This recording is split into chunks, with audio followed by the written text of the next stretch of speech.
guys, welcome back to my channel. If you guys are new here, hi, my name is Sydney. I film cruelty-free beauty videos 3 times a week on my channel. Today's video is one that I'm so excited about because we are talking about eyeshadow palettes. And if you guys have been on my channel for any amount of time, you know that I have a little bit of a soft spot for eyeshadow palettes. They're my absolute favorite. They're what I end up spending my monthly budget on very frequently. And today I thought it would be fun to rank all the palettes that I bought in 2019. So this video is only going to include palettes that I have bought before Black Friday because I did buy quite a few on Black Friday, although a couple of them did just come in, so I really haven't had enough time to test them out and really formulate my thoughts on them.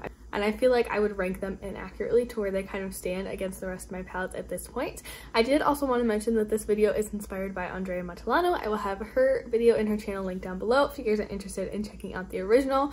She does these videos I think once or twice a year. I think she did like a mid-year one and an end-of-year one. So if you guys like this type of video, make sure to check her out down below. But without further ado, let's hop into all the palettes that I bought in 2019. So you guys, before me, I have a stack of 9 palettes in total. So if you guys saw my palette shaming video last year where I kind of just went through all the palettes that I bought in 2018, you guys would know that 9 is a huge improvement for me. I think last year I bought 22 or 24 palettes in 2018, which is, that's a little nuts, you guys, but I did so much better this year. I feel like I've really improved my shopping habits, especially where makeup is concerned. I'm making much more thoughtful purchases instead of just impulse buying things. And I actually have a budget series on my channel right now where I have a $50 makeup budget, and I come on camera at the end of the month and kind of share what I bought with my budget, how I'm feeling about it, things that were really tempting me. So if you guys are interested in that, I'll leave it down below. But today, I want to rank these palettes. So some of these palettes, it was super easy, like, yeah, this is definitely towards the bottom, or no, I really want this one at the top. But I did find that there were quite a few in the middle that were kind of hard to rank because A, they weren't really comparable, and B, I liked them, but I didn't love them, so I just kind of felt kind of meh about them. But the number 9 palette, let's just get right into it. The number 9 palette was an easy one for me because this is one that I've kind of regretted buying from the very beginning, and that is the ColourPop Misunderstood palette. So this was their collaboration with Disney, the Villains edition, not the Princess edition. And here is what the palette looks like. It's a really pretty palette, but I totally impulse bought this, you guys. I bought this on launch day, and it's very rare that I buy things on launch day. I much prefer to kind of let them be out in the market for a little bit, hear some reviews, see some more swatches. But this one, I wanted to buy it to review it, but then it took like 2 weeks to get here, and at that point, everyone else had already reviewed it. And I don't know, I just never got around to it. So at that point I was like, you know what, you need to stop making purchases, at least from ColourPop, with the intent of reviewing them on your channel, because I just can't get them out as fast as bigger channels can, and by the time I get mine out, it's kind of old news. That was a very long roundabout way of saying that this is not really a palette that I super love. I can definitely see myself kind of decluttering this one or depotting it, probably more likely in the near future. It does have a pretty collection of shades, but my problem with this palette is that it's really lacking those key mid-tone mattes that I absolutely love and that I really depend on to create a look. It does have a lot of beautiful mid-tone shimmer shades, but I don't know, it's just the color story is not one that I reach for a whole lot. Out of all of them, this was the one that I'm just like, meh. Okay, so for number 8, you guys may have seen me recently use this one on my Instagram. I created a really pretty purple look, if I do say so myself, with it. So my Instagram's always linked down below if you guys are ever interested in following me over there. But that is the Magic palette from Juvia's Place. So this is a palette that I got, I feel like it was the summertime when I got this. Maybe it was like June or July when I got this. And I bought this off Kelly Gooch's recommendation. She bought this palette at some point this year, I think. And she was creating so many absolutely gorgeous looks with that. I was like, you know what? I really do want to grab that palette. I was already placing a Juvia's Place order, which you'll see the couple other palettes that I purchased from them in this video in just a little bit.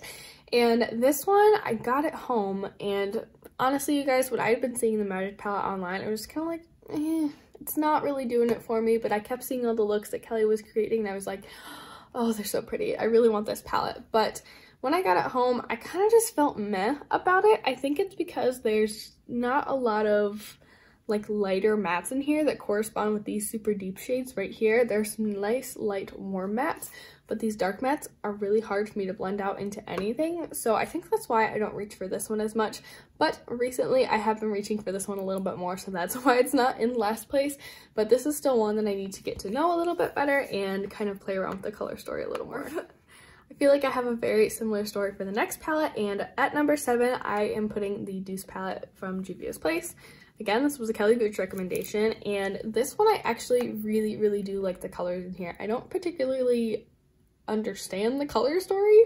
It's definitely a very unique color story, and one that does kind of make my creative juices flex, or my creative muscles flex. I guess that makes a little bit more sense. But I mean, it's definitely very pretty. I do really love the tones in here. It's just not a super cohesive color story, at least the way that I do makeup and the way that my brain kind of thinks about makeup, but I do like a challenge, so I do like this palette. I don't super hate any of these palettes, except I don't really like the Disney Villains palette, but this one ranked at number 7 for those reasons. Okay, so now we're kind of into those palettes where like I like them and I think I could love them for certain occasions, but they're not like my top favorite palettes. They're not the ones that I'm reaching for every single day.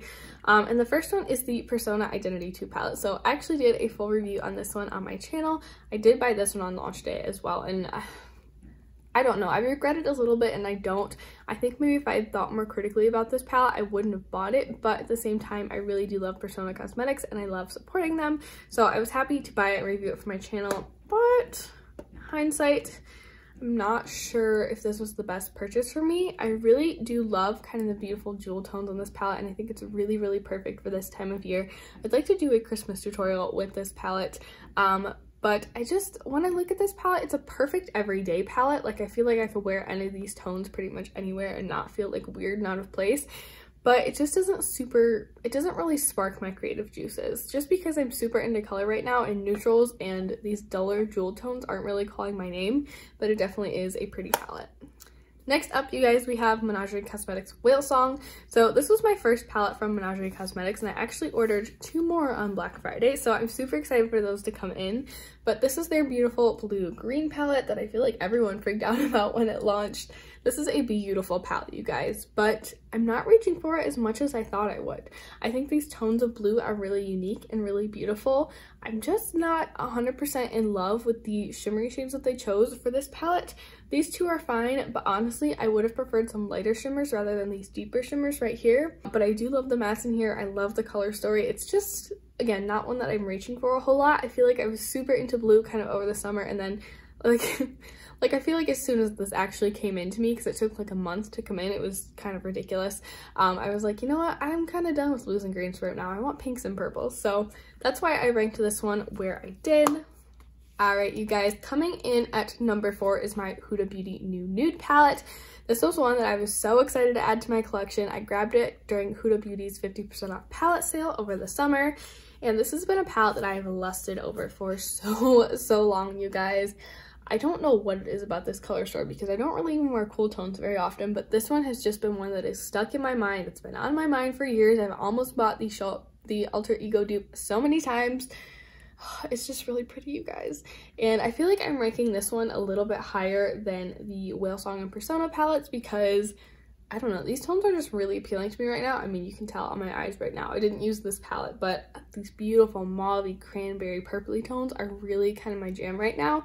So I've really been enjoying using this one and testing out the Huda formula. The only reason I didn't rank it higher is because I feel like I come off with a very similar look every time I use this. And I feel like a bit of a hypocrite saying that because I'm not really applying that principle to every palette. I'm really just ranking them based on preference, but this can really only give me kind of that rosy mauve-y look where some of the other palettes that I'm going to mention can give me some more diverse looks.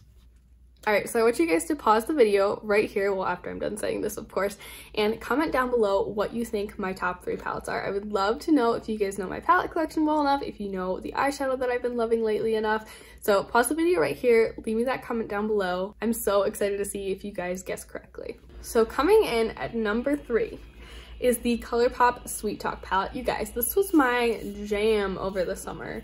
I love these peachy tones, these warm browns. I feel like this is like my perfect summer palette, and I don't know like where it's been my entire life. I love it so much, you guys. This one, oh, ColourPop just knocked it out of the park with this one. I love it. I love it. That's like all I can say about it. But again, I didn't rank this one higher because I feel like it's kind of a one-trick pony. You get a warm, neutralish look with this palette pretty much every time, with the exception of the glitters. Of course, you can add a little bit of texture with those, but that's the reason I didn't rank this one higher. Okay, Number 2 is the Through My Eyes palette from ColourPop. This was created in collaboration with I Love Sarah He. This one has been on my wish list for so long, like pretty much since it launched. I think I even did like a dupe video on it, but I finally grabbed it in the spring of this year and I love it, you guys. This color story is one of my favorites to work with because it's so incredibly diverse, and honestly when I first sat down to kind of take notes and kind of get my thoughts together for this video, this was the one I was going to put at number 1 because I feel like it's versatile. It can do warm, it can do cool, it can do colorful, it can do neutral. It's just a really fantastic palette. But if I'm being honest with myself and I'm just going off of my personal preferences, especially what I'm into right now, what I've been into for the entire year, number 1 is a different palette. But I did want to give this one a shout out because I have been loving it so very much. All right, you guys, are you ready for number 1? Let's get a little drum roll, please. And that is the Juvia's Place Tribe palette, you guys. I just adore this palette. When I was placing a Juvia's Place order over the summer, I went back and forth on which palettes I was going to buy. I already owned the Mini Masquerade palette, but I knew that this one was going to be one that I would have to put in my cart because I'm obsessed with greens, to be honest with you guys. But I feel like the tones of green in here are just so beautiful, so unique. And one kind of unexpected thing I found out about this palette once I actually got it home is that I feel like all of these shades, even though they look kind of neutral, well, this one's not neutral, it's orange, but they have like a little bit of a green shift to them. I feel like none of them are like lacking in that little bit of a green element that's strewn throughout this palette. And I love it so much, you guys. These shadows are pigmented, they blend well. I'm really in love with this palette, and I love how creative this palette. I just can't say enough good things about it. So those are all of my palettes that I bought in 2018, or not 2018, it's 2019. It's almost 2020. Oh my gosh, get it together. But those are all of my 2019 palette purchases ranked. I hope you guys found this video helpful. If you want me to do this every year, make sure to leave me a comment down below. If you want to see some other eyeshadow ranking videos down below, I believe the only other one that I've done is my ColourPop palette collection. So I did rank all of those, so I can also link that down below if you guys are kind of in that kind of mood. But thank you guys so much for watching. I hope you're having a wonderful holiday season, and I hope to see you in my next one. Bye! What kind of wave was that? Bye! I don't know if that was better or not. But that is the Magic Place from Magic Place.